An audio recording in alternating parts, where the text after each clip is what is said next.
चालू करिए। हाँ जी, नमस्कार साथियों। नमस्कार नमस्कार।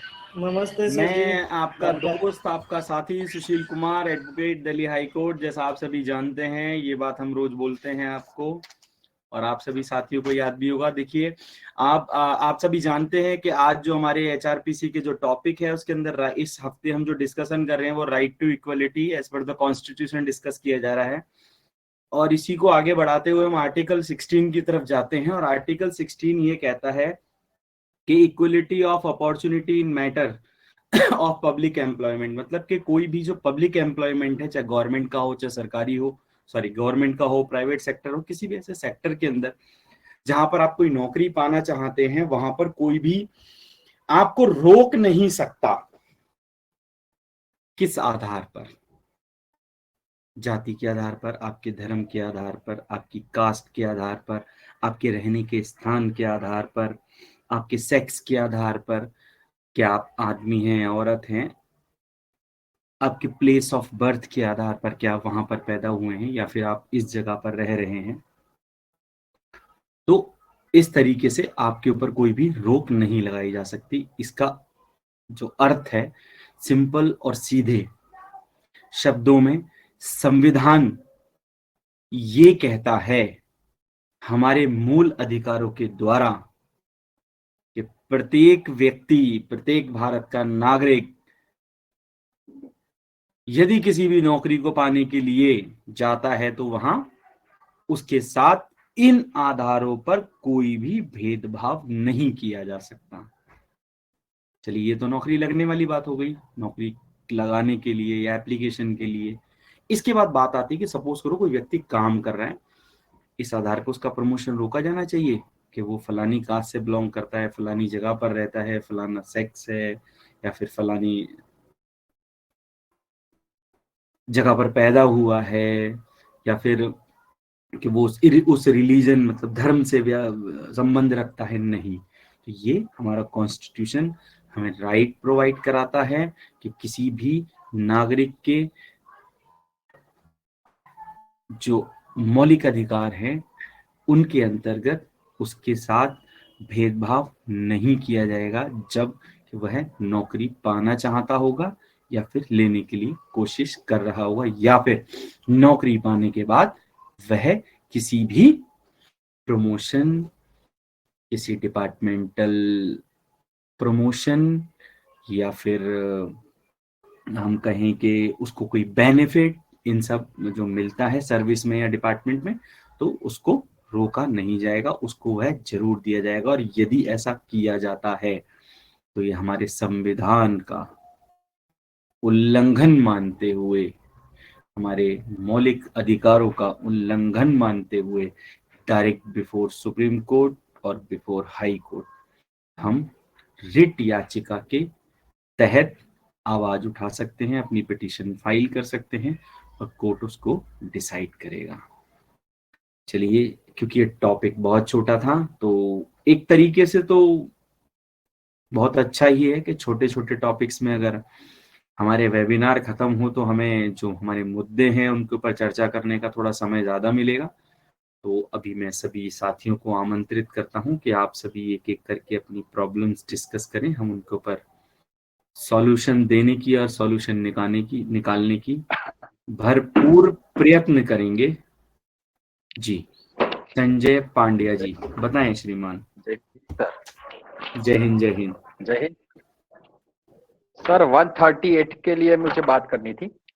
बताएं। सेक्शन 138। हाँ, तो एक केस ऐसा है जो 2 चेक लिए थे पार्टी ने, मतलब फाइनेंस लिया था उसके ब्याज पे, मतलब 3% पे फाइनेंस कंपनी से। तो उसने क्या किया, 2 चेक उसके सिक्योरिटी में लिए थे। एक चेक उसने एक जगह पे डिपॉजिट करके एक कोर्ट में किया केस, और दूसरा केस उसने दूसरी कोर्ट में किया। मतलब वो एरिया में नहीं आती थी तो उसको क्रॉस किया ना, तो उसने दूसरी कोर्ट में मतलब दूसरा केस किया। जी, आगे बताएं। हाँ हाँ, तो एक 50,000 का किया, जो लिया हुआ था वही, और जो नहीं लिया था उसका भी उसने 1,80,000 का पार्टी ने, मतलब फाइनेंस वाले ने, सराफी पेड़ी वाले ने भर दिया। वो भी भरा, वो दोनों केस किए। तो अभी उसमें क्या हो सकता है, मतलब वो 138 में अगर जीत जाती है पार्टी, मतलब जो लेने वाली है वो फाइनेंस वाला हार जाता है, तो उसमें आके क्या हो सकता है? पर ही हो गया फिर तो, वो अगर पार्टी जीत गई तो काम खत्म, मुकदमा बरी। नहीं फिर, हाँ मुकदमा तो ठीक है वो तो, पर 1,80,000 का जो बोगस किया हुआ है, जो उसने 1 रुपया 80 ऐसा पैसा भी लिया नहीं है, तो और हैरान गति की, देखिए मतलब एडवोकेट, श्रीमान देखिए, हाँ सॉरी क्या बोला अभी आपने लास्ट में? एडवोकेट भी रोके उसने, उसका खर्चा भी किया, आने जाने का, खाने पीने का, मतलब वो टाइम भी बिगाड़ा, उसका जॉब का भी प्रॉब्लम हुआ उसको, तो वो सब में मतलब कुछ हो सकता है उसमें, जो हार गया तो बिल्कुल सामने वाला, मतलब बिल्कुल, देखो अभी हारा है या नहीं हारा है, या सिर्फ हम उम्मीद पे काम कर रहे हैं? बस हारने की ही बात है, उसके एविडेंस सब मजबूत है उनके पास में, मतलब जो केस किस हाराने के। स्टेज पे चल रहा है? हाँ 138 नहीं, स्टेज क्या है, मैं समझ गया, स्टेज नेगोशिएबल है। इंस्ट्रूमेंट एक्ट सेक्शन 130A हाँ हाँ के हाँ तहत हाँ, आप और हम स्टेज बात कर अभी, रहे हैं। स्टेज अभी क्रॉस पे चल रहा है। क्रॉस पे चल रहा तो और इनिशियल स्टेज है एविडेंस की। हाँ हाँ, और एविडेंस मतलब अभी देने के है, वो भी मतलब बता दिया एविडेंस के, उसके पास 1,80,000 का जो केस किया हुआ है, उसने प्रोमिसरी नोट भी अभी पीछे से रखी, उसमें रखी नहीं थी, पीछे से बाद में रखी अभी, कि भाई कैसे दिया था आपने 180 ऐसे, मतलब कैश दिया था, चेक दिया था, कैसे दिया था। तो ये तो किसी फाइनेंस कंपनी की बात कर रहे हैं, आप किसी व्यक्ति की बात कर रहे हैं, जैसे कोई व्यक्ति गली व्यक्ति, मोहल्ले का आदमी होता है?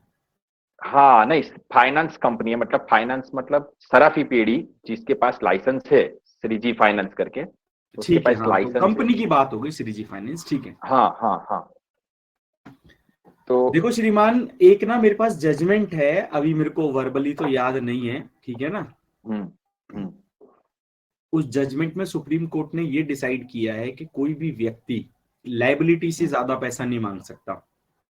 अगर आपको राइट। मेरी लीगल लैंग्वेज समझ ना आए तो कृपया करके मुझे टोक दें, नहीं तो मेरा बोलना हम्म, व्यर्थ हो जाएगा। नहीं बराबर ठीक है सही। ना? तो जैसे सपोज करो आपने किसी से लोन लिया 50,000 का, तो वो सिर्फ 50,000 का ही चेक डाल सकता है। बिल्कुल। ठीक है, अगर वो 50,000 की जगह 52,000 का, 51,000 का चेक डाल देता तो वो केस हार जाएगा। ये जजमेंट है सुप्रीम कोर्ट की।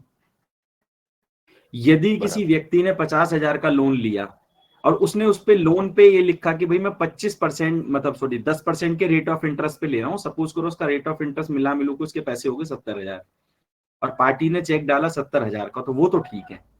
समझे आप मेरी बात? हम्म, क्योंकि देखिए, आप जिस समझ गया। फाइनेंशियल इंस्टीट्यूट से आप पैसा ले रहे हैं, ऑर्गेनाइजेशन से पैसा ले रहे हैं या कंपनी से पैसा ले रहे हैं, आप जितना हम्म, लेंगे उतना ही उसे देंगे, तो उसका क्या होगा? वो तो दिवालिया घोषित हो हाँ जाएंगे। वो तो चलेगा नहीं, हाँ बिल्कुल बिल्कुल। ठीक है ना? तो आपने एक रेट ऑफ इंटरेस्ट पे एग्रीमेंट बनाया, उस एग्रीमेंट को एग्री किया, देन उसने आपको पैसे दिए, प्रोसेसिंग फीस हम्म काट के, और उसके बाद फिर आप उसका जो उसकी एक्चुअल ईएमआई थी वो आपको पे करनी थी, आपने नहीं की, फिर उन्होंने, ठीक है ना? हम्म, तो समझ गए आप मेरी बात? समझ गया समझ गया। ठीक है, अब आपने कहा कि उसने जो 1,80,000 का जो फॉल्स केस फाइल किया है, भाई हाँ हमने एज ए सिक्योरिटी दो चेक दिए थे, एक 50,000 का उसने लगा दिया और एक लगा दिया 1,80 का। तो वही बात मैं हाँ। आपको बोलना चाहूंगा, जब लोन अमाउंट ही 50,000 था तो 1,80 का चेक कैसे दिया जा सकता? तो उसकी लायबिलिटी खत्म हो जाती है। तो सुप्रीम कोर्ट की हम्म जजमेंट है, किसके केस में है? एक मिनट देखो, मैं अपनी ही देखूं, मेरी वो फाइल पड़ी हो तो मैं भी अभी बता दूंगा आपको वो जजमेंट। पता नहीं अभी वो फाइल कहाँ पड़ी होगी। चलो, वो तो सुप्रीम कोर्ट की बहुत बढ़िया जजमेंट है, ठीक है ना? तो हम्म, जजमेंट के अकॉर्डिंग देखो, सारा खेल जो है ना 138 के केस में, वो लीगल इन्फोर्सेबल लाइबिलिटी बराबर। है ना? कि ऐसा दे जो मुझे देना है और लीगली हो। हम्म ठीक है ना? वो मैं उसको लाइबिलिटी को डिस्चार्ज कर रहा हूँ कि मैंने तेरे को 50,000 रुपए, जैसे सपोज करो मैंने आपसे 100 रुपए लिए, मैं कह रहा हूँ भाई मैंने तुमसे 100 रुपए लिए थे, ये लो मैं तुम्हें 100 रुपए का चेक दे रहा हूँ। तो मैंने अपनी लाइबिलिटी डिस्चार्ज की कि मुझे आपको 100 रुपए देने थे, मैंने 100 रुपए ना देके आपको चेक दे दिया। ठीक है ना? अब वो हम्म बाउंस हो गया, तो फिर हम्म वो ऑफेंस हो गया 138 में। ठीक है? हम्म, हाँ, तो 141, 139 फिर वो सब क्लब हो जाते हैं, उसके साथ ट्रायल चलता है। ठीक है ना? तो वो फॉल्स केस है। अब देखिए, अगर किसी व्यक्ति ने आपके ऊपर फॉल्स केस किया है, तो राइट नाउ ये तो स्टेज है नहीं कि कोर्ट ने डिसाइड कर दिया है फॉल्स केस है। हाँ वो नहीं किया है अभी। जिस दिन आप केस जीत जाओ उसके बाद आप 420 में मुकदमा फाइल कर देना। बिल्कुल। हाँ भेजिए छुट्टन को। फॉर्जरी है। आप किसी आदमी का चेक लेके उसके ऊपर गलत अमाउंट भर के और बिफोर द बन रही है पट्टी। और उसमें बैंक में आप उसे प्रोड्यूस कर देते हो और उसका अननेसेसरी हैरेस करते हो। समझ गए ना? समझ गया। तो उसके बाद मतलब हम जीत जाते मुकदमा, तब उसके बाद में उसको 420 का केस करना है। बिल्कुल लगाओ जी, गलती है ये तो, बिल्कुल धोखा दे दिया। भाई जब मेरा आपने चेक उसे एज ए सिक्योरिटी चेक दिया, सिक्योरिटी चेक पे अमाउंट तो लिखा नहीं था, आपने सिर्फ साइन करके दे दिया होगा। हाँ राइट तो क्या आपने डिफेंस में ये प्ली ली जब आपके ऊपर नोटिस फ्रेम हो रहा था? नहीं सर, ऐसा था।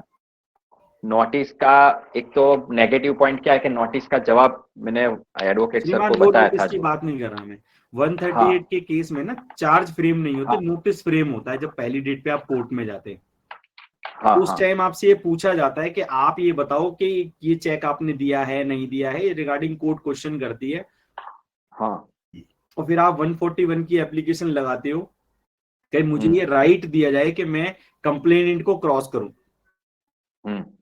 ठीक है, तो क्या वो एप्लीकेशन लगा दी आपने?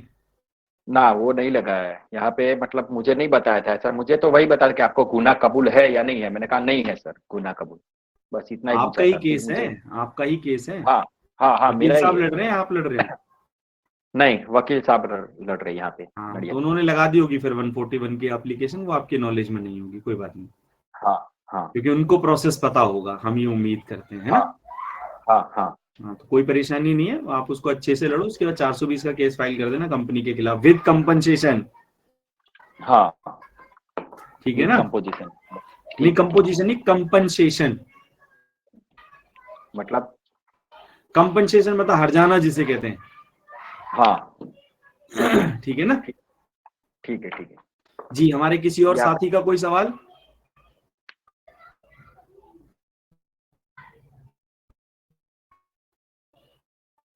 जी श्रीमान, समय काफी कम है।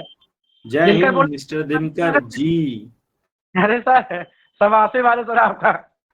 अरे सर, हम कहाँ जी सर, मैं एक रिक्वेस्ट है सर, प्रार्थना है सर आपसे कि जो जैसे कहीं विवाद होता है सर दो लोगों में, तो पुलिस 151 का केस क्यों लगाती सर? ताकि वो आदमी उसे सबक सिखाने के लिए कि वो दोबारा वो ऐसा क्राइम ना करे। नहीं, मान लीजिए साधारण सी कोई बात होती है, 112 पे कॉल किया गया सर और उसको पुलिस ले जाती है, तो मान लो आपस के दो के कोई मतलब तू मैं होती है, मारपीट नहीं होती सर। मैं आपसे ये मैं समझ गया आपका जो सवाल था। तू मैं हो गई, मारपीट भी नहीं हुई, पुलिस लेके गई और 107-51 का कलंदरा बना दिया सीआरपीसी में। ठीक है, 107-151 होता है, तो मुझे 107-51 कह देते। और सिंपल सी बात है। ठीक है जी सर, ठीक है ना? तो पुलिस कलंदरा बना दी थी। अब आप एक बात बताओ, जेल जानते हो ना, जेल कितनी बुरी जगह है? जी सर। आप कैसे कह सकते हो बुरी जगह है? सर हमने देखी नहीं। फिर कैसे कह रहे हो बुरी जगह है? सर हमने कहा है सर, आप बता रहे। चलो कोई बात नहीं, मजाक वाली बात है। जेल एक्चुअल में ऐसी जगह है, देखो जेल जो है ना, जेल फ्री में तो चलती ही नहीं है भाई, आप समझते हो? जी सर।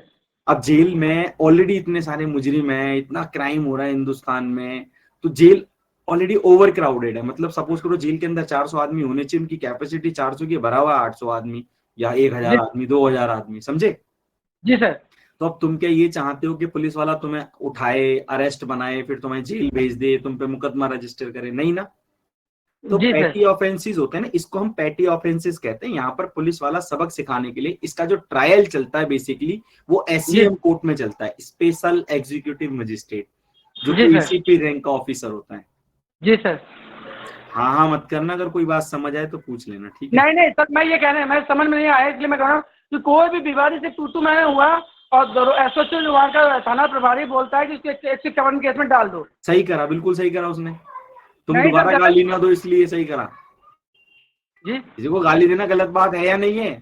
हाँ सर, गलत है। तो फिर क्यों नहीं करे वो? पुलिस को लॉ एंड ऑर्डर भी तो मेंटेन करना है। नहीं सर, आप मेरे कहने तात्पर्य है कि मामला सुलझाया भी जा सकता है ना सर। क्यों सुलझाए? एक बात बताओ, पुलिस क्या मीडिएशन करने के लिए बैठी है? आप क्या चाहते हो पुलिस के पास जब आपने कॉल की? सर जी ये थाना दिवस किस लिए मनाया जाता है सर जी? की समस्या श्रीमान वो नहीं, वो बात सेट असाइड रखो। आप अभी मुझसे क्वेश्चन मत करो, जो हमने क्वेरी आपने क्वेरी रखी है हम उसके ऊपर डिस्कशन करते हैं, और चीजों जी को बीच में लेकर ना आए, ठीक है? मैं आपसे जी सिंपल सर, पूछ रहा हूँ, आपने या फिर उस व्यक्ति ने पुलिस को कॉल क्यों करी? वैसे ही फालतू कर दिया फोन, नहीं 112 नहीं मिला सर। नहीं नहीं, देखो आपने अभी कहा कि तू मैं हो रही थी, हाँ सर। तो कॉल तो फालतू नहीं थी, जी नहीं। ठीक है? जुर्म तो कारित हुआ, वो बात अलग है कि जुर्म छोटा था। जी अब सर। पुलिस वाला ये चाहता है लॉ एंड ऑर्डर मेंटेन करने के लिए, वो अपने थाना क्षेत्र में वो क्या करेगा, वो कुछ ना कुछ तो करेगा ना। अब देखो, अगर वो पुलिस कॉल पे उसको उठा के नहीं ले आता तो हम ही आज ये कह रहे होते पुलिस वाला लेके ही नहीं गया, उसने तो गली में हंगामा कर रखा था। जी वो सर। लेके चला गया तो उसके पास देखो, अब पुलिस ना बाउंड डाउन है कि किसी को बिना मुकदमा रजिस्टर किए जेल में थाने में नहीं रख सकती। जी सर। ये राइट है, आप जानते हो ना ये बात। तो जी जी। उसको सिर्फ जब अरेस्ट करेगी, अरेस्ट करते ही उसको मजिस्ट्रेट के सामने पेश करेंगे 24 घंटे के अंदर, तो वो वहां उसको फंसा देता है। जी पुलिस वाले क्या करता है, कलंदरा बनाता है और उसको रात भर लॉकअप में रखता है। जी सर। 107 151 का कलंदरा बनाता है, उसको रात भर लॉकअप में रखता है और अगले दिन एसईएम के सामने पेश कर देता है, वहां से उसकी जमानत हो जाती है और वो घर चला जाता है। जी सर। फिर उसके बाद उसमें तारीखें पड़ती हैं और कुछ दिन बाद वो ये कहता है जी मैं आगे से ये जुर्म नहीं करूंगा, और अगर मैंने किया तो मैं 50,000 रुपए फाइन भरूंगा। तो बेसिकली, ठीक है ना, तो वो सबक सिखाने के लिए होता है कि आदमी दोबारा वैसा काम ना करे। मगर सर जी इसमें तो बहुत से लोग निर्दोष लोग भी परेशान फंस जाते हैं सर। देखो, निर्दोष तो हर जगह जाता है, कोर्ट में भी देखो बहुत सारे लोग निर्दोष जाते हैं, तभी तो वो जज डिसाइड करता है ना कि वो निर्दोष है या दोषी है। नहीं तो जज की ड्यूटी क्या है? जज को तनख्वाह किस बात की मिल रही है? नहीं सर, आपकी बात सही है सर जी, मगर कोई मामला अगर हुआ ही नहीं, अब किसी ने कहा 112, मान लो किसी ने पीड़ित है अपनी महिला अपने नहीं पति नहीं, से। ऐसे नहीं कर, ऐसे पुलिस वाला देखो, जो आपने बात कही है ना, इसके जी अंदर सर। भी अगर 100 कोले होती हैं तब जाके पुलिस वाला 2 आदमियों को लेके जाता है। पटन सर 151 लगा के कैसे मुकदमा उसको भेजो जेल, मतलब ऐसा तो कोई नहीं, नियम ही नहीं जेल सर। नहीं, जेल नहीं श्रीमान, जेल नहीं, लॉकअप में रखा जाता है, जेल नहीं हाँ, भेजते कलंदरे में। अरे सर जी कोई विवाद नहीं, कुछ भी नहीं करा, 112 मिला दिया महिला ने और ले जाओ अपने अभी पति से। आपने कहा, देखो दिनकर साहब, आप ना एक चीज पे कायम हो जाओ बस, देखो बुरा मत मानना मेरी बात का। आपने खुद कहा कि तू मैं हो रही थी, और अब आप कह रहे हो कुछ नहीं हो रहा था। तो श्रीमान, जब तू मैं मैं हो रही थी ना, तो बिल्कुल सही करा पुलिस वाले ने। अरे सर जी ये गलत है सर। क्यों गलत है? अरे सर जी अब मान लीजिए हमारी आपकी बात हुई तो आप 112 मिला देंगे सर आप। तो अब एक बात, तो राइट है ना मेरा मिलाने का, आप मुझे रोक सकते हो, अगर हम आप मिला मुझे रहे। रोक सकते हो। नहीं सर आप तो नहीं रोक सकते हो। नहीं, और अगर आप 112 करना चाहो तो मैं रोक सकता हूँ, आपको नहीं रोक सकता, अधिकार है आपका। हमारी भी सुनवाई होती सर, आपकी सुनवाई हो रही है। नहीं नहीं, ऐसा नहीं है। देखो, मेरे में और आप में फर्क नहीं है, मैं यहाँ पर एक लेमैन की तरह बात कर रहा हूँ कि अगर आपकी और मेरी तू मैं हो गई तो आपके पास भी अधिकार है कि आप अपना फोन निकालो और 112 मिला दो, और मेरे पास भी अधिकार है। तो सर महिला की सुनी जाती, पुरुषों की नहीं सुनी जाती ना, बात ये है ना। अब आप ना बहुत सारी चीजें फंसाने लग गई, ये बात आप भी जानते हो। देखो, कानून है, महिलाओं की तो सुनी जाएगी, जो कमजोर है उसको ज्यादा, तो हम कमजोर ना सर, महिला तो कमजोर है। अगर हम किसी के घर जाते हैं तो हम बच्चों के लिए टॉफी लेके जाते हैं ना, या फ्रूट्स लेके जाते हैं ना किसी के घर। अब हम बच्चों के लिए क्यों लेके जाते हैं, तो उसके पापा के लिए क्यों नहीं लेके गए?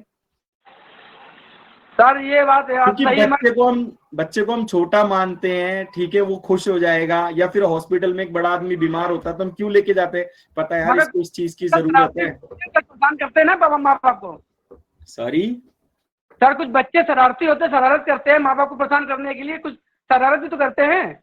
हाँ समझ गया, नहीं मैं तो रिश्तेदारों की बात कर रहा हूँ। अगर मैं एज ए गेस्ट किसी के घर जाता हूँ तो मैं उसके घर कुछ लेके जाऊंगा, चलो यार बच्चे हैं वहां पे तो मुझे लेके जाना चाहिए, है ना। सवाल का जवाब नहीं मिल पाया सर मेरे को। अच्छा, बात कहीं और चली गई। देखो, हाँ, मेरे हिसाब से जो कलंदरा आपने कहा, आपने ये बात एडमिट करी कि वहां तू मैं हुई थी। हाँ सर। ठीक है, जब तू मैं हुई थी, पुलिस को लगा कि अगर हमने इसे छोड़ दिया तो ये घर जाके फिर अपनी घरवाली के साथ या उस लेडीज के साथ झगड़ा करेगा।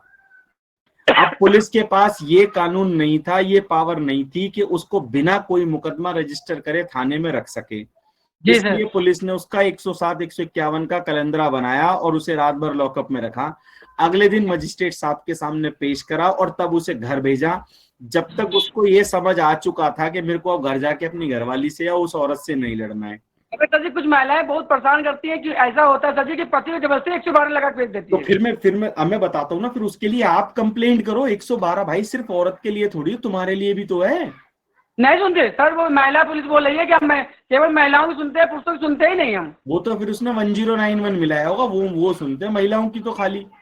सुनिए सर, 112 हमने लगाए 1090 उसमें तो महिलाओं की ही सुनी जा रही, पुरुषों की नहीं सुनी जा रही, ये दिक्कत है। और कई बार ऐसी फॉर्मेलिटी पर देखी गई सर, वो कह रही मेरा आदमी दारू पीता है, मेरा आदमी उसने कभी ड्रिंक तो नहीं आप किया। एक काम कर सकते हो आपके, जब आपने 112 कॉल किया जी सर। एज ए मैन या एज ए आदमी या एज ए पुरुष, जब आपने फोन किया तो उस पर RTI लगा के पूछो जी आपने इस औरत की 112 तो सुनी, मेरी क्यों नहीं सुनी, जी सर।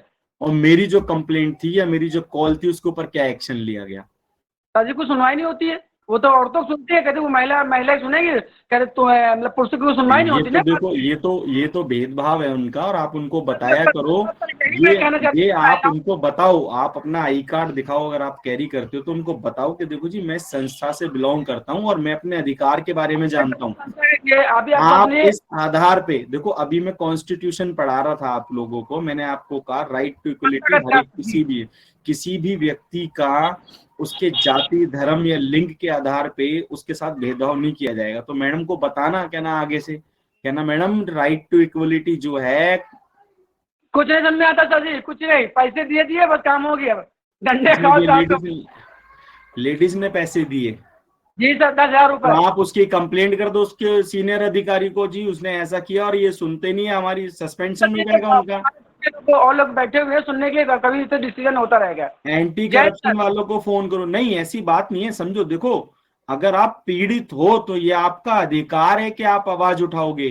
वाकई में आप देखो भाई, एक बात बताओ, क्या आदमी होना गुनाह हो गया क्या, सिर्फ औरत की सुनी जाएगी?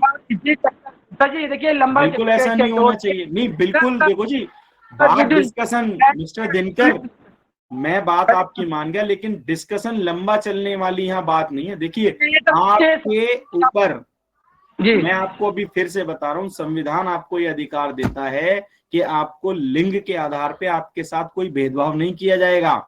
ये आपका संवैधानिक अधिकार है, और जो व्यक्ति ऐसा करता है, जो ऑफिसर ऐसा करता है, आप उसको समझाया करो ये बात। ये नहीं तो हमारा एक बात बताओ श्रीमान, देखो कहना तो पड़ेगा और करना तो पड़ेगा। एक बड़ी पुरानी कहावत है कि बिना मांगे तो माँ भी बच्चे को दूध नहीं पिलाती। चक्कर में मेरा बेटा, वो बेचारा रोए ना। चक्कर में मेरा बेटा 21 साल का खत्म हो गया सर, इसी बात पे। सर आपकी तभी कहा सर लंबा चैप्टर है सर, इसलिए ओपन सर इसी को क्लोज कर दे रहा हूं। आगे इस पॉइंट को डिस्कस करेंगे, ठीक है ना, आगे जरूर। जय हिंद, जय हिंद, जय हिंद, जय हिंद। बस मैं लोगों की मदद करना चाहता हूँ, बस मैं सोचता मेरा बेटा गया, किसी का बेटा ना जाए सर। अब नहीं बिल्कुल जी, हमें मदद करने के लिए ही तो हम ये काम कर रहे हैं। नहीं बताओ, मैं आपके लिए बताओ, मैं अपना टाइम खर्च करके आपके लिए क्यों बैठा हुआ हूँ यहाँ पे? मदद ही तो करना चाहते हैं। किसी का बेटा ना जाए। बिल्कुल, देखो जी ये सुन के तो हमें बड़ा दुख हुआ कि आपके 21 साल के बेटे के साथ ट्रेजेडी हुई। इस बारे में किसी और दिन चर्चा करेंगे। जी, हमें वाकई बहुत दुख हुआ, और ये भी बहुत अच्छी बात है आपने मुझे बताया कि किसी और के साथ ऐसा ना हो, आप ऐसा चाहते हो, तो ये आपकी बहुत अच्छी सोच है। चलिए हम किसी और दिन चर्चा करेंगे इस टॉपिक पे, ठीक है दिनकर जी, धन्यवाद, प्रणाम जी। श्रीमान किसी और का कोई सवाल, क्योंकि हमारा समय खत्म हो रहा है धीरे धीरे, अगर किसी का कोई प्रश्न हो तो प्लीज बताएं। सर हम गौतम सिंह बोल रहा हूँ, एक बात आपको पूछना था सर।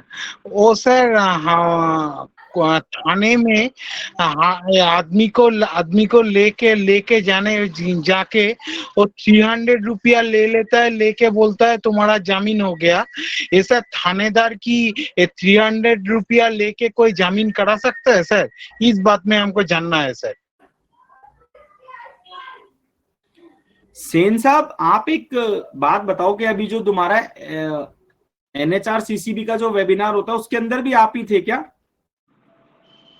नहीं सर, वो हमारा लड़का था।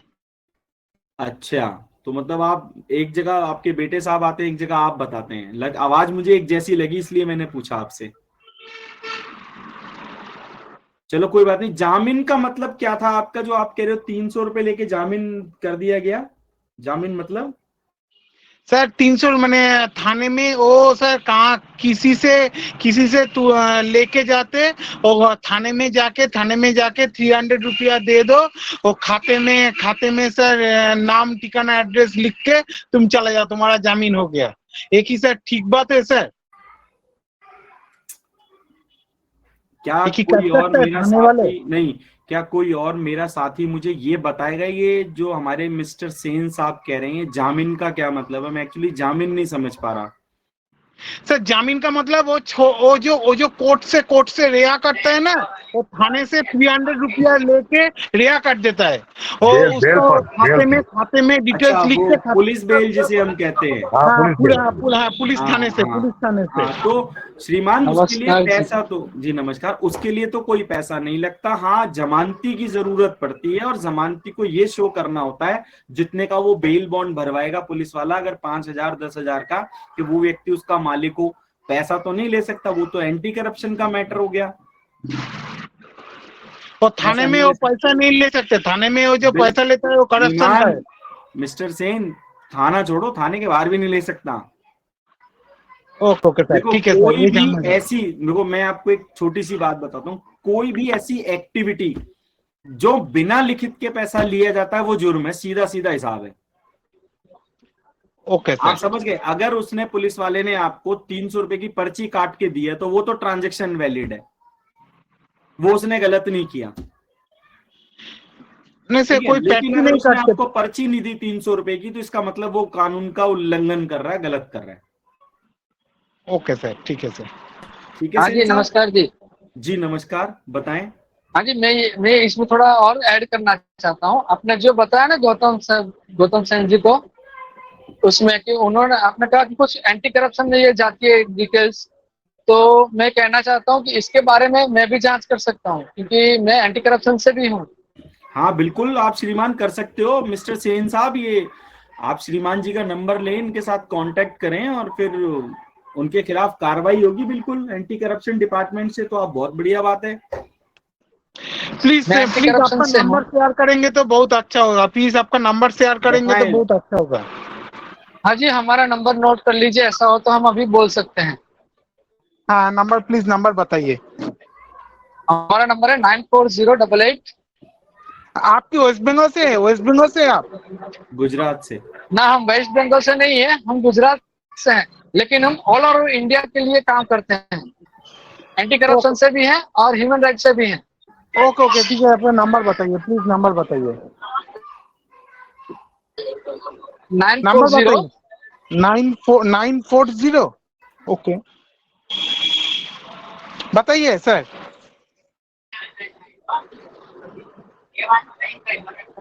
हेलो। हाँ बताइए सर, 940 बताइए। 8866 8866 739। 739। एक बार प्रेशर चेक कर लीजिए। 9408866 जी, सही नंबर है हमारा। हमारा नाम है ठीक है, दिगंत कीर्ति कुमार दुसारा। ओके ओके, ठीक है, ओके ठीक है। हमें जी अभी हाँ, ओके जी। ओके कोई भी जरूरत हो आप मुझे कॉल कर सकते हैं इसके बारे में। जी ओके, ठीक है। जी श्रीमान, किसी और हमारे साथी का कोई प्रश्न हो तो नमस्कार सर, बताएं। सैफुद्दीन बोल रहे हैं सर। जी सैफुद्दीन जी, बताएं। सर मैं ये बात कहना चाहता हूँ कि दिनकर जी के मैं एक सवाल का मैं जवाब बताना चाहता हूँ। जी बताएं। मेरा ये कहने मतलब सर, ये जो 112 वाली बात बता रहे हैं, अगर तू में होगी तो उनको 112 मिलाना आना चाहिए था। अगर उन्होंने 112 नंबर मिला तो डायरेक्ट वो नखलऊ में जाता, तो उसको तो पुलिस को काम कार करके दिखाना ही पड़ेगा ना। इस पे कॉल आई तो उस पे हमें कार करना है। और धारा 144 सर चल रही, छोटा कर्फ्यू, वो तो मजिस्ट्रेट की तरफ से लागू है कि इस पे तो काम होएगा ही सर। और जो पहले कॉल करेगा, जैसे मुझे कोई प्रॉब्लम, जैसे मैंने 112 कॉल करा, डायरेक्ट वो नखलऊ में पहुंचा, उस पे क्या कार्य हुआ वो पुलिस प्रशासन आपको पूरा कार्य करके देगी। इस पे मैंने ये कार्य किया है। पहली बात, धारा 144 चल रही है, अगर कोई भी 4 व्यक्ति एक जगह या कोई बात करते हैं या खड़े कुछ भी करते हैं तो पुलिस उस पर एक्शन लेगी। वो तो मजिस्ट्रेट के द्वारा से मतलब कराया हुआ है, मतलब मजिस्ट्रेट द्वारा किया गया। धारा 144 डीएम के द्वारा लगाई गई होगी वहाँ जी। पे। ठीक है वो सर रिक्वेस्ट है न्यायालय द्वारा। ये मामला आज का नहीं है, 9 महीने पहले का है श्रीमान जी। जब कभी हो सर, मेरा ये कहने का मतलब आप अगर 112 मिलाएंगे, मेरा ये कहने का मतलब तू मैं हो गई, इसमें 112 भी आपको मिला दिया। मैंने सैफुद्दीन साहब, एक मिनट मिस्टर दिनकर सुनो, मैं क्लैरिफाई कर देता हूँ। अगर सैफुद्दीन साहब, जब मैं अपनी बात कह रहा था, आपने सुना होगा, मैंने इनको यही कहा जो जी। आपने भी कहा ना, जी। कॉल ही नहीं करना चाहिए था, और जी। अगर कॉल किया है तो इसका मतलब आपका उद्देश्य क्या रहा उसके पीछे, कि जी। पुलिस कार्रवाई करे। जी। ठीक है, अब देखो, एक तरफ तो हम कहते हैं पुलिस काम नहीं करती, अब कर रही है तो हमारे पेट में दर्द है। सही कहते हैं आप। है, मैं देखो दिनकर जी की ऐसे नहीं कह रहा कि दिनकर जी की गलती है, लेकिन ये हम लोगों का ह्यूमन नेचर है, हम सबके साथ में। जी। ठीक है, मेरे को कोई परेशानी अभी हो जाएगी, मैं कहूंगा पुलिस को फटाफट आना चाहिए, लेकिन अगर वही परेशानी आपको हो जाए तो मैं कहूंगा पुलिस बिल्कुल आए, इसकी तो सुने ही ना। तो ये सब चीजें हैं, ह्यूमन नेचर है ये हमारा, हम ऐसे ही सोचते हैं, कोई परेशानी नहीं। लेकिन सच ये है, देखो, कि अगर 112 पे भी कॉल हुई है तो ये उससे बड़ा सच है कि जब पुलिस वाला आएगा, पीसीआर कॉल आएगी, वो पीसीआर कॉल जब पुलिस स्टेशन में ट्रांसफर होगी, वो एक प्रोसीजर है, वो जनरल लोगों को नहीं पता होता, हम वकील हैं इसलिए हमें मालूम है, या पुलिस वालों को पता होगा, तो वो डिसाइड करेंगे उसके ऊपर भी। देखो, वो मैंडेटरी नहीं है कि वो उठा के लेके जाएगा, बंदी करेगा सबको।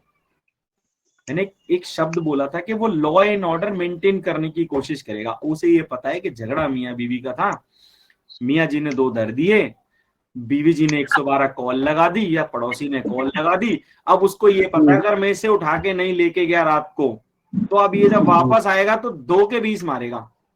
नहीं सर, ये बात नहीं सर, मतलब फालतू में, मतलब पुलिस वाले ही परेशान हो, देखो भैया कॉल मत किया करो। हाँ, मैं बता तो रहा हूं, मैं ये है, देखो कुछ लोग है ना ऐसे होते हैं, उनको ना बात बात में कोर्ट का केस करने की, कि मेरा कोर्ट में केस कर दे, मेरा मुकदमा कर दे, मेरा पुलिस सुन ले, मेरा ये कर दे। देखो, हम लोग भी इरिटेट हो जाते हैं। कई क्लाइंट्स हमारे ऐसे, साहब ऐसा हो जाएगा, ऐसा हो जाए। देखो, एक बात सोचने वाली बात है, अगर कानून में आपको अधिकार मिला है तो उसका सिर्फ इस्तेमाल करो जब आपको परेशानी है, तो बहुत कुछ हो जाएगा।